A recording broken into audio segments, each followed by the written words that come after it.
पछिल्लो 24 घण्टामा देशभर 2892 जनामा कोरोना भाइरसको संक्रमण पुष्टि, 41 जनाको ज्यान गयो।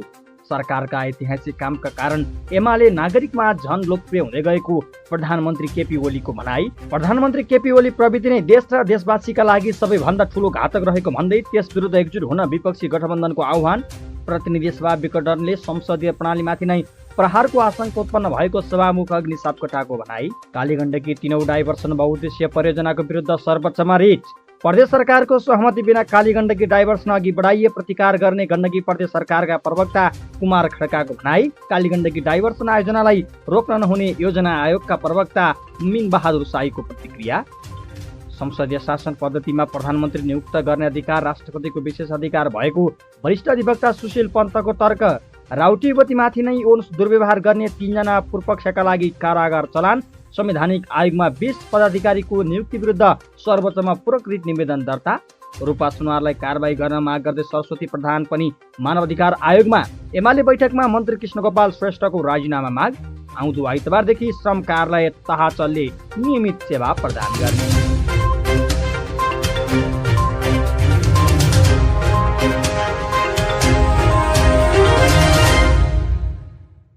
दर्शक महानुभावहरू नमस्कार। हाम्रो च्यानल हाम्रो न्युजमा यहाँलाई हार्दिक स्वागत छ। सदाको झैं आज पनि उपस्थित भइसकेका छौँ। आजका मुख्य समाचार लिएर हामीलाई अन्तिमसम्म हेर्नुहोला अनि हाम्रो मेहनतका लागि भिडियोमा एउटा लाइक अवश्य गरिदिनुहोला। दर्शक महानुभाव, पल पलका न्युज अपडेटका लागि हाम्रो च्यानल सब्स्क्राइब गर्नुहोस् अनि नजिकै आउने बेल आइकनलाई क्लिक गर्नुहोला। दर्शक महानुभाव, कुन जिल्ला, कुन महानगरपालिका, कुन प्रदेशबाट हेर्दै हुनुहुन्छ कमेन्ट गर्नुहोला र पहिलो पटक जोडिनु भएको छ भने फर्स्ट टाइम र सधैँ हेरिरहनु भएको छ भने रेगुलर लेखिदिनुहोला। पछिल्लो 24 घण्टामा देशभर 2892 जनामा कोरोना भाइरसको संक्रमण पुष्टि भएको छ। 7187 जनामा गरिएको पीसीआर परीक्षणमा 1889 जना कोरोना संक्रमित भेटिएका छन्। यस्तै 4381 जनामा गरिएको एन्टिजेन परीक्षणमा 1003 जनामा संक्रमण पुष्टि भएको स्वास्थ्य तथा जनसङ्ख्या मन्त्रालयले जनाएको छ। मन्त्रालयका अनुसार संक्रमण दर 26% पुगेको छ। जोखिम अझै नहटेकाले जनस्वास्थ्यका मापदण्ड पालना गर्न मन्त्रालयका प्रवक्ता कृष्ण प्रसाद पौडेलले आग्रह गर्नुभएको छ। कोरोना संक्रमणका कारण पछिल्लो 24 घण्टामा र थप भएको विवरणसहित 41 जनाको ज्यान गएको छ। यस अवधिमा कोरोना संक्रमणमुक्त हुनेको संख्या 3597 छ। अहिले देशभर सक्रिय संक्रमितको संख्या 33561 रहेको छ। तीमध्ये 30544 जना होम आइसोलेसनमा छन् भने 3017 जना संस्थागत आइसोलेसनमा रहेको मन्त्रालयले जनाएको छ। अहिलेसम्म कोरोना संक्रमणका कारण 9112 जनाको ज्यान गएको छ। 500 भन्दा बढी संक्रमित हुने जिल्लाको संख्या 17 छ। पछिल्लो दिन कोरोना संक्रमितको संख्या बढ्न थालेको तथ्याङ्कले देखाएको छ। मंगलबार संक्रमण पुष्टि भएको 2636 भन्दा हिजो 256 जना बढी थपिएका छन्। सोमबार 2444 जना संक्रमित भेटिएका थिए। आइतबार 1920 जनामा कोरोना संक्रमण पुष्टि भएको मन्त्रालयले सार्वजनिक गरेको तथ्याङ्कमा भनिएको छ। प्रधानमन्त्री केपी शर्मा ओलीले सरकारका ऐतिहासिक कामका कारण नेकपा एमाले नागरिकमा झन लोकप्रिय हुँदै गएको बताउनु भएको छ। बुधबार बालोटारमा 10औं महाधिवेशन आयोजक कमिटीको बैठकलाई सम्बोधन गर्दै उहाँले वर्तमान सरकारले ऐतिहासिक रूपमा अभूतपूर्व ढङ्गले विकास निर्माणको गतिलाई अघि बढाएका कारण नागरिकमा लोकप्रिय हुँदै गएको बताउनु भएको हो। उहाँले भन्नुभयो, योजनाबद्ध दृष्टिकोण सहितको विकासको तीव्र आकांक्षा र त्यस आकांक्षालाई व्यवहारमा परिणत गर्न हाम्रो प्रतिबद्धता र त्यस अनुसारको क्रियाकलापले हाम्रो पार्टी झन बढी लोकप्रिय हुँदै गएको उहाँको भनाइ छ। बिमस्टेक लगानी सम्मेलन लगायत अन्तर्राष्ट्रिय स्तरका विभिन्न सम्मेलन गरेर ती सम्मेलनमा सही धारणा र विचार अघि सारेका कारण नेपालप्रति विश्वको ध्यान आकर्षण भएको दावी पनि उहाँले गर्नुभयो। उहाँले भन्नुभयो, राष्ट्रिय हित सार्वभौम सत्तालाई समर्थन गरिरहेको र हाम्रा छिमेकी मित्र देशहरूको सम्बन्धमा कतै असमझदारी पैदा भइहाल्यो भने त्यसलाई राष्ट्रिय हित, न्याय र अन्तर्राष्ट्रिय उत्तरदायित्वको आधारमा, पारस्परिक लाभ र पारस्परिक सम्मानका आधारमा, सार्वभौम समानताका आधारमा मतभेद हराउँदै लगेका थियौँ, विकास गर्दै लगेका थियौँ। इतिहासमा कहिलेकाहीँ नभएका ठुला सकारात्मक लक्ष्यहरू प्रकट भएका थिए। सरकारले राम्रो काम गरेर जनतामाझ लोकप्रिय हुँदै जाँदा पार्टीभित्र बेग्लै योजना बन्दै गएको र ती योजनाहरू व्यवहारमा भद्दा ढङ्गले प्रकट हुँदै आएको टिप्पणी उहाँले गर्नुभयो। प्रधानमन्त्री ओलीले भन्नुभयो, खास गरी सञ्चार माध्यममा पार्टीका नीतिहरू अनि पार्टी नेतृत्वको धच्ची उडाउने, गाली विजेती र अपमान गर्ने, सरकारले गरेका राम्रो प्रविधिको चर्चा नगर्ने लगायतका थुप्रै प्रयास चलिरहे। प्रचारात्मक ढङ्गले यस्ता कुराले जनतामा वितृष्णा र नैराश्यता पैदा भएको छ। जनता दुखी छन् र निराश छन्। प्रधानमन्त्री ओलीले सरकारको नेतृत्वको 2 वर्षपछि पार्टीभित्रबाट पदीय आकांक्षाका लागि असाधारण अस्वस्थता सुरु भएको दावी गर्नुभयो। पार्टीभित्र अस्थिरता पैदा गर्ने कार्यमा केही व्यक्तिहरू जालझेल षड्यन्त्र तिगडमका साथ गुटबन्दीमा क्रियाशील भएको जिकिर गर्दै प्रधानमन्त्री ओलीले गुनासो गर्नुभयो। अहिले त्यो खेल विरोधीहरूसँगको साँठगाँठमा प्रवेश गरेको पनि उहाँले टिप्पणी गर्नुभयो। पार्टीभित्र पार्टी सञ्चालनका लागि अवैध सम्झौता गर्नुपर्ने अवस्था सिर्जना गरिएको उहाँले दाबी गर्नुभयो।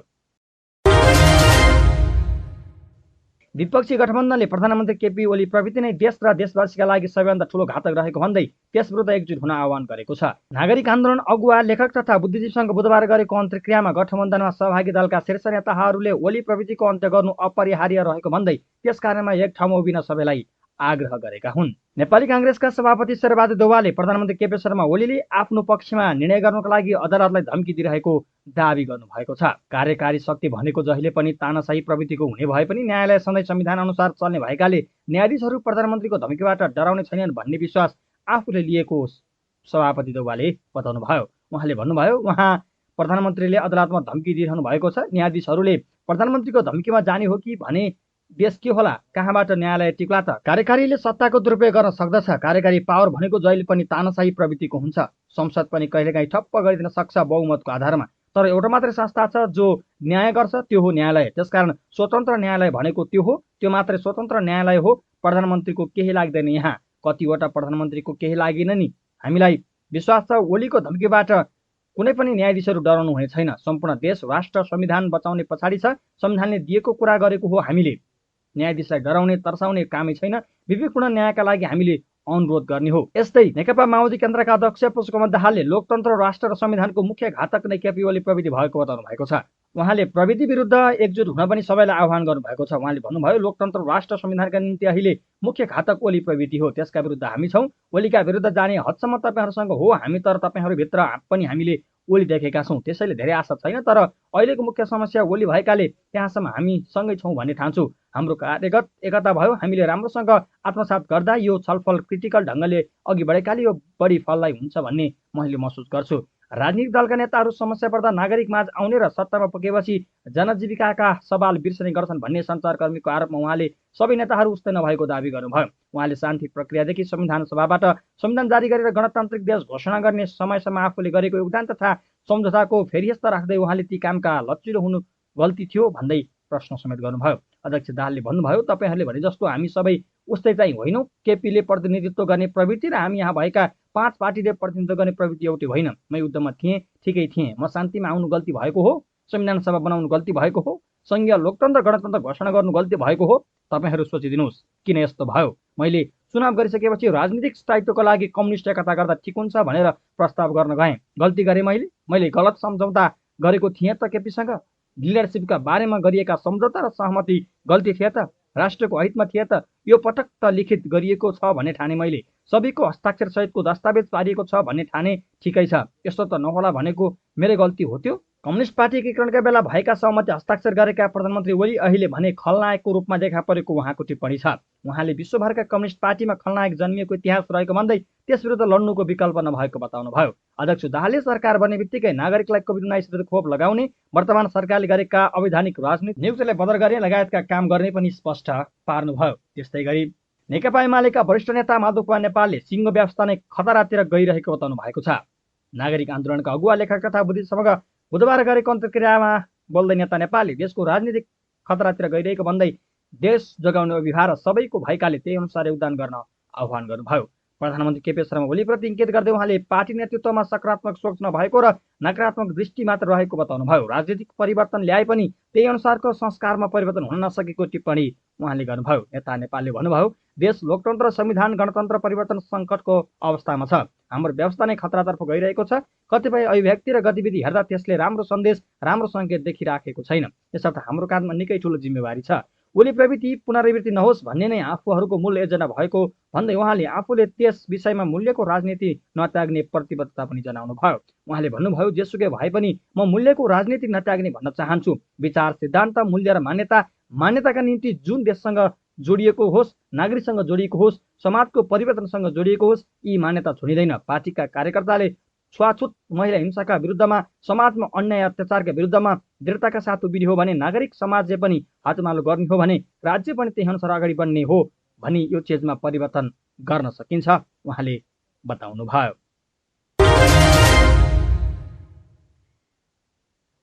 कोभिड-19 संक्रमण र अस्थिर राजनीतिक कारणले यस वर्ष पनि संसद दिवस विज्ञप्ति मार्फत नै स्मरण गरिएको छ। नेपालको इतिहासमा पहिलो संसदीय चुनावपछि 2016 असार 16 गते संसदको पहिलो बैठक मध्यरातमा प्रारम्भ भएको थियो। त्यही ऐतिहासिक दिनको स्मरण गर्दै हरेक वर्ष हिजोको दिन यो दिवस मनाउने गरिन्छ। त्यो चुनावको सम्पूर्ण परिणाम 2016 साल वैशाख 28 गते आइसके पनि दरबारले अनेकौं जालजेल गरी असार 16 का लागि मात्रै सदन आह्वान गरेको थियो।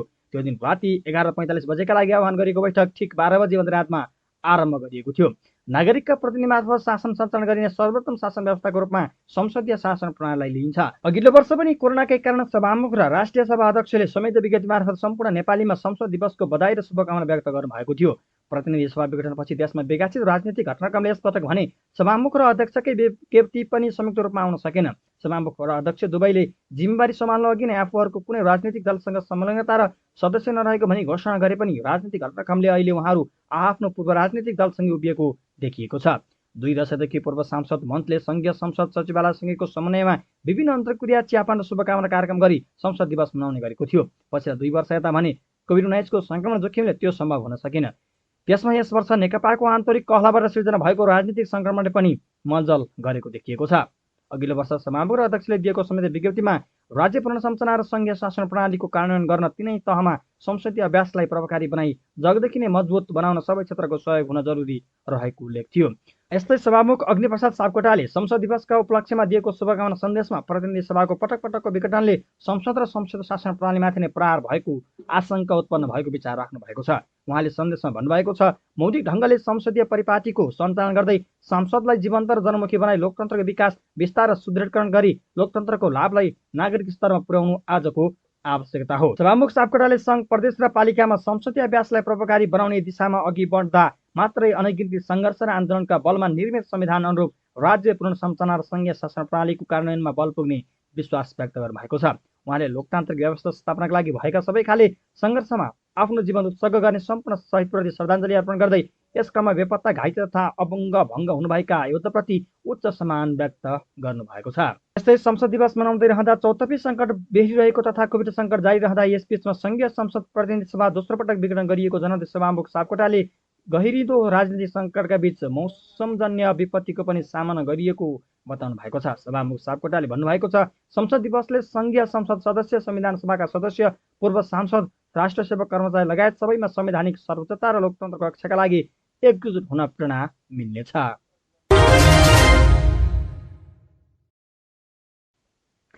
कालीगण्डकी 3औं डाइभर्सन बहुद्देश्य परियोजना कार्यान्वयन नगरेर माग गर्दै सर्वोच्च अदालतमा रिट दायर भएको छ। नदी डाइभर्सन गरेमा कालीगण्डकी र नारायणी जलधार क्षेत्रको ठूलो नकारात्मक असर पर्ने भन्दै अधिवक्ताहरू सन्तोष भण्डारी, रामबहादुर शाही र तुलसीराम पोखरेलले रिट दायर गर्नुभएको हो। रिटको पेशी बिहिबार आजको लागि तोकिएको छ। कालीगण्डकी हिन्दू धर्मावलम्बीहरूको आस्थाको केन्द्र रहेको र परियोजना कार्यान्वयनमा गएमा धार्मिक आस्थामाथि पनि चोट पुग्ने रिटमा उल्लेख छ। नदीको प्राकृतिक बहावमा छेडछाड गर्नेले सुक्खा, बाढी पहिरो, माछा, गोही, जलचर जीवहरू नाश हुनका साथै विश्वकै दुर्लभ मानिने शालिग्रामको लोप हुन सक्ने रिटमा उल्लेख छ। गण्डकीको जल एवं स्रोत र साधन देश तथा विदेशमा बेच्ने क्रियाकलापले गण्डकी बेसी र पाल्पा, स्याङ्जा, तनहुँ र नवलपुरदेखि त्रिवेणीसम्मका लाखौं नागरिक र प्राकृतिक जीवमा प्रत्यक्ष प्रभाव पर्ने निवेदकको दाबी छ।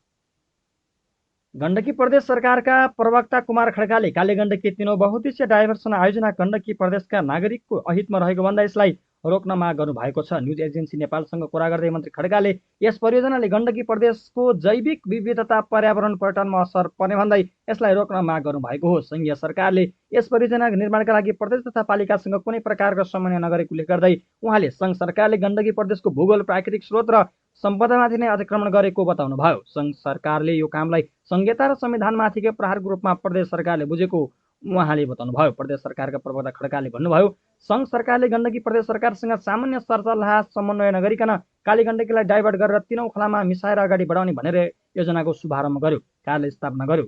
यसमा गण्डकी प्रदेश सरकारको ठूलो आपत्ति छ। 3 तह सरकारलाई संविधानको अनुसूची 5, 6, 7, 8औंमा एकल अधिकार र साझाधिकार प्रदान गरेको छ। त्यो अनुसार पालिका, प्रदेश र संघीय सरकार गाइडेड हुनुपर्छ।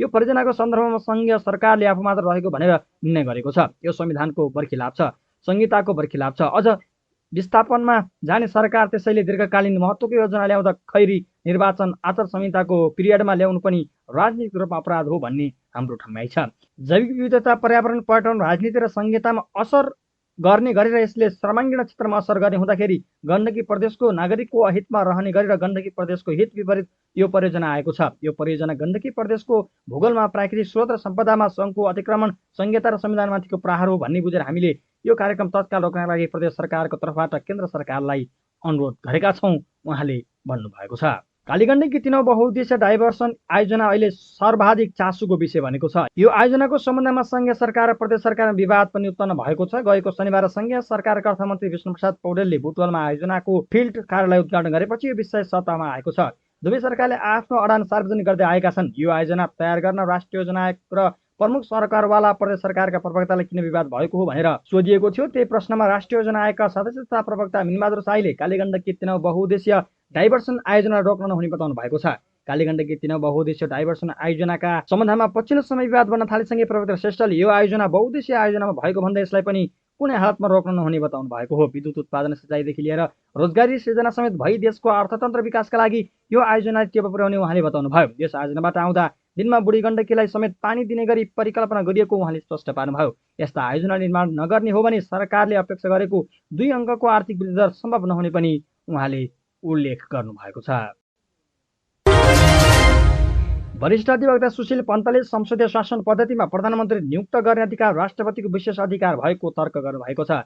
संवैधानिक इजलासमा हिजो प्रतिनिधि सभा विघटन सम्बन्धी मुद्दामा प्रधानमन्त्री नियुक्ति गर्ने राष्ट्रपतिको विशेष अधिकार भएको उहाँले तर्क गर्नुभएको हो। संविधानको धारा 76(5) अनुसारको सरकार गठनमा दलीय व्हिप नलाग्ने कुरा सही होइन। संविधानको धारा 76(5) निर्दलीय हुन्छ, त्यहाँ लेख्नु पर्दैन। धारा 76(5) मा निर्दलीय हुन्छ भनेर लेखेको छ र उहाँले बहसका क्रममा भन्नुभयो। वरिष्ठ अधिवक्ता पन्तले रिट निवेदकका पक्षबाट वरिष्ठ अधिवक्ता शम्भु थापाले गरेको बहसलाई केन्द्रित गर्दै उहाँले भन्नुभयो, राष्ट्रपतिलाई विपक्षी नबनाउने अनि इजलासमा आएर हु आर्यु भन्नु सही हो। उहाँले संवैधानिक रूपमा राष्ट्रपतिले प्रतिनिधि सभा विघटन गरेको तर्क गर्नुभयो। यस्तै वरिष्ठ अधिवक्ता सुरेन्द्र भण्डारीले राष्ट्रपतिले प्रधानमन्त्री नियुक्त गर्नका लागि आधार नदेखेर संविधान अनुसार प्रतिनिधि सभा विघटन गर्ने निर्णय गरेको तर्क गर्नुभयो। बहुमत प्राप्त गर्ने विश्वासको मत प्राप्त गर्ने आधार हुन्छ, तथ्यले पुष्टि गर्ने खालको आधार हुनुपर्छ। उहाँले थप्नुभयो, त्यो निर्णय जीवन्त छ भनेर प्रमाण संविधानको धारा 76(5) अनुसार प्रधानमन्त्रीमा दावी गर्ने दुवैले कानुनी र संवैधानिक हिसाबले तथ्य प्रस्तुत गर्न सक्नु भएन। वरिष्ठ अधिवक्ता विजयकान्त मैनालीले दलीय अनुशासनलाई तोड्ने गरी सरकारले निर्णय गर्न नसक्ने तर्क गर्दै प्रधानमन्त्री नियुक्ति र प्रतिनिधि सभा विघटन गर्ने राष्ट्रपतिको निर्णय संविधान भएको जिकिर गर्नुभएको थियो। हिजो प्रधानमन्त्रीका तर्फबाट 3 जना वरिष्ठ अधिवक्ताले बहस गर्नुभयो। 7 घण्टाको समयमा अब आजका लागि प्रधानमन्त्रीको 4 घण्टा 30 मिनटको समय बाँकी छ। प्रधानमन्त्रीका तर्फबाट बहस गर्ने 23 कानुन व्यवसायीमा अब 20 जनाले बहस गर्न बाँकी छ। यस्तै वरिष्ठ अधिवक्ता सुशील पन्तले प्रतिनिधि सभा विघटनका विषयमा राष्ट्रपतिलाई मुद्दा लगाउन नमिल्ने तर्क गर्नुभएको छ। प्रधान न्यायाधीश तुलेन्द्र शमशेर जबरा, वरिष्ठतम न्यायाधीश दीपक कुमार कार्की, मीरा खड्का, ईश्वर प्रसाद खतिवडा र डाक्टर आनन्द मोहन भट्टराईको संवैधानिक इजलासमा हिजो प्रधानमन्त्रीको तर्फबाट बहस गर्दै उहाँले राष्ट्रपतिलाई मुद्दा लगाउन नमिल्ने तर्क गर्नुभयो। प्राकृतिक न्यायको सिद्धान्तले पनि राष्ट्रपति विरुद्ध मुद्दा हाल्न मिल्दैन। बहसका क्रममा वरिष्ठ अधिवक्ता पन्तले प्रश्न गर्नुभयो, उहाँको कदम गलत हो भने विपक्षी किन नबनाएको हो। उहाँले विघटनको सिफारिसलाई राष्ट्रपतिले कार्यान्वयनमा मात्र गर्नुभएको तर्क गर्नुभयो। वरिष्ठ अधिवक्ता पन्तले एउटाले दल लिएर आयो र त्यही संसद अर्को दलले लिएर आउँदा प्रधानमन्त्री नियुक्त हुन नसक्ने तर्क समेत गर्नुभयो। राउटे युवतीमाथि यौन दुर्व्यवहार गरेको आरोपमा पक्राउ परेका 3 जनालाई पूर्वपक्षका लागि कारागार चलान गरिएको छ। बुधबार उनीहरूलाई पूर्वपक्षका लागि कारागार चलान गरिएको सुर्खेत जिल्ला अदालतले जनाएको छ। बुधबार न्यायाधीश दिलीप प्रकाश सापकोटाले इजलासले 2 जना राउटे युवतीलाई होटेलमा लिएर मदिरा खुवाई यौन दुर्व्यवहार गर्ने गोरभाकोट नगरपालिका दुमन बहादुर घरती, विपिन्द्र बुढा र होटल सञ्चालक विनोद पुनलाई पूर्वपक्षका लागि कारागारमा चलान गर्न आदेश दिएको हो। अदालतका क्षेत्रदार एम प्रसाद बास्कोटाले बुधबार अदालतले उनीहरूलाई पूर्वपक्षका लागि कारागार चलान गर्ने आदेश दिएको जानकारी दिनुभयो। यौन दुर्व्यवहार गरेको भिडियो बाहिरिएपछि गएको जेठ 23 गते उनीहरूलाई प्रहरीले पक्राउ गरेको थियो। राष्ट्रपति विजय भण्डारीले गएको असार 10 गते नियुक्त गर्नुभएको संवैधानिक निकायमा पदाधिकारीको नियुक्ति बदर गर्ने माग गर्दै वरिष्ठ अधिवक्ता दिनेश त्रिपाठीले पूरक रिट निवेदन दर्ता गर्नुभएको हो। संवैधानिक परिषद सम्बन्धी अध्यादेश र विभिन्न संवैधानिक आयोगमा संविधान परिषदले गरेको सिफारिस विरुद्धका मुद्दा विचाराधीन रहेको अवस्था नियुक्ति गरिएको वरिष्ठ अधिवक्ता दिनेश त्रिपाठीले पेश गरेको रिट निवेदनमा भनिएको छ। संवैधानिक परिषद सम्बन्धी अध्यादेश विरुद्ध रिट दर्ता भए पनि सुनाइ नभएको, त्यसपछि संवैधानिक परिषदले अध्यादेशको व्यवस्था बमोजिम गरिएको सिफारिस विरुद्ध पनि रिट लिएकोमा विचाराधीन रहेको र यसैबीचमा नियुक्ति समेत गरिएको भन्दै त्यसको खारिजीको माग गरेर पूरक रिट निवेदन दायर गरेको वरिष्ठ अधिवक्ता त्रिपाठीको भनाइ छ। यसअघि पनि वरिष्ठ अधिवक्ता त्रिपाठीले अध्यादेश र सिफारिस विरुद्ध रिट निवेदन दायर गर्नुभएको थियो, तर त्यस रिटमाथि अहिलेसम्म सुनाइ हुन सकेको थिएन। संवैधानिक आयोगका पदाधिकारीको नियुक्ति पहिला संसदीय सुनाइमा हुनुपर्ने संवैधानिक व्यवस्था रहेको छ, तर प्रतिनिधि सभा विघटन गरेकाले संसदीय सुनाइ हुन सकेको। जातीय भेदभाव तथा छुवाछुतको आरोपित सरस्वती प्रधानले आफूलाई षड्यन्त्रमूलक तरिकाले फसाइएको भन्दै रूपा सुनार लगायतलाई कारबाहीको माग गर्नुभएको छ। बुधबार सरस्वती प्रधानले राष्ट्रिय मानवाधिकार आयोगमा निवेदन दिँदै सञ्चारकर्मी रूपा सुनारमाथि आफूले कुनै प्रकारको जाति सम्बन्धी विभेद एवं छुवाछुतको व्यवहार नगरे पनि आफूमाथि षड्यन्त्र गरी प्रहरीमा थुनिएको भन्दै उनलाई हदैसम्मको कारवाही गर्नुपर्ने माग गरी आयोगमा निवेदन दिनुभएको छ।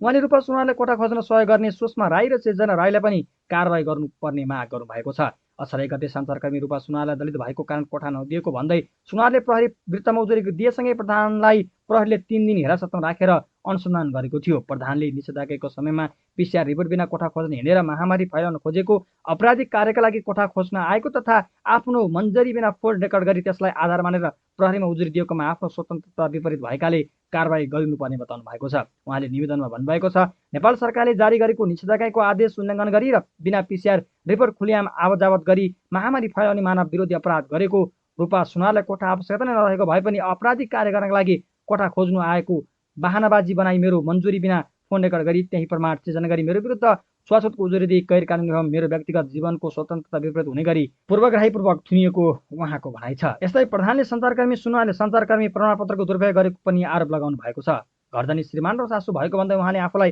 घरभाडामा लगाउने अधिकार नभएको स्पष्ट पार्नु भएको छ। आफूलाई घरधनी भनी झुटा आरोप र जालसाजी गरी मानव अधिकार हनन गरिदिएको निवेदनमा उल्लेख गरिएको छ। सञ्चारकर्मीको प्रमाणपत्रको दुरुपयोग गरी निषेधाज्ञाको दिनमा खुलियाम हिँडेका तथा सुनार आफैले जातको कुरा निकाली आफूलाई विवादमा ल्याएर मानवता विरोधी अपराध गरेको दावी गरिएको छ। निवेदनमा उल्लेख छ, घरधनी पति मुकुन्द प्रधान र सासुआमा भएकाले मलाई घर भाडामा राख्ने अधिकार नभए पनि मलाई घरधनी भनी झुटा आरोप लगाई जालसाज गरी मेरो मानव अधिकारको हनन गरेको, मैले जातीय छुवाछुतको वाद विवाद नै नगरेकोमा पनि निज रूपा सुनार आफैले म कामीको छोरी हो भनी देखाई मलाई विवाद गरी मानव विरोधी अपराधमा संलग्न गराएको उहाँको आरोप छ। सरस्वती प्रधानले सञ्चारकर्मी रूपा सुनारले जातीय आधारमा विभेद गरी कोठा नदिएको भन्दै प्रहरीमा जारी रहेको छ।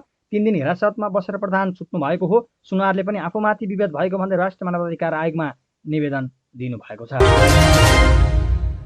नेकपा एमालेको 10औं राष्ट्रिय महाधिवेशन आयोजक कमिटीको बैठकमा शिक्षा तथा स्वास्थ्य मन्त्री कृष्ण गोपाल श्रेष्ठको राजीनामा माग भएको छ। नेकपा एमालेका गण्डकी प्रदेश अध्यक्ष एवं पूर्व मन्त्री जगत विश्वकर्माले मन्त्री श्रेष्ठको राजीनामा माग्नु भएको हो। एमालेको नेता तथा मन्त्री जस्तो व्यक्ति भएर जातीय विभेदको आरोप लागेको मान्छेलाई छुटाउन आफूले प्रयोग गर्दै आएको सरकारी गाडी लिएर गएको विषय अशोभनीय भएको पूर्व मन्त्री विश्वकर्माको भनाइ छ। बैठकमा अरू नेताले पनि मन्त्री श्रेष्ठको आलोचना गरेका थिए। यसअघि थाई कमिटी सदस्य छविलास विश्वकर्माले पनि मन्त्री श्रेष्ठले माफी माग्नुपर्ने बताउनु भएको थियो। केही दिनअघि प्रधानमन्त्री केपी शर्मा ओली समेत अबदेखि यस्तो काम नगर्न भन्दै मन्त्री श्रेष्ठलाई सचेत गर्नुभएको थियो।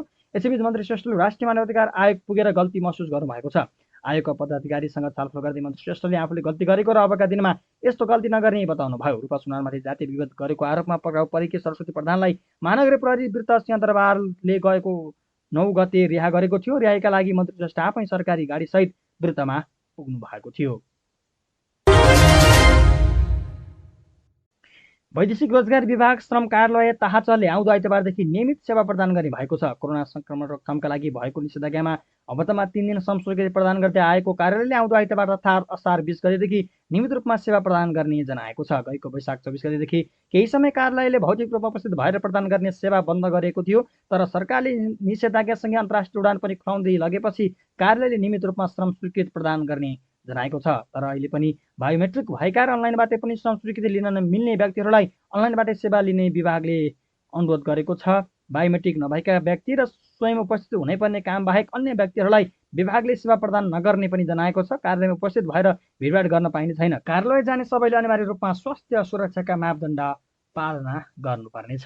प्रमुख प्रसङ्गहरू सहितको आजको लागि खबर हफ्तार यति नै। हामी अन्य प्रस्तुति लिएर पुनः उपस्थित हुनेछौँ। तबसम्मको लागि हामी सबैलाई बिदा दिनुहोस्। नमस्कार।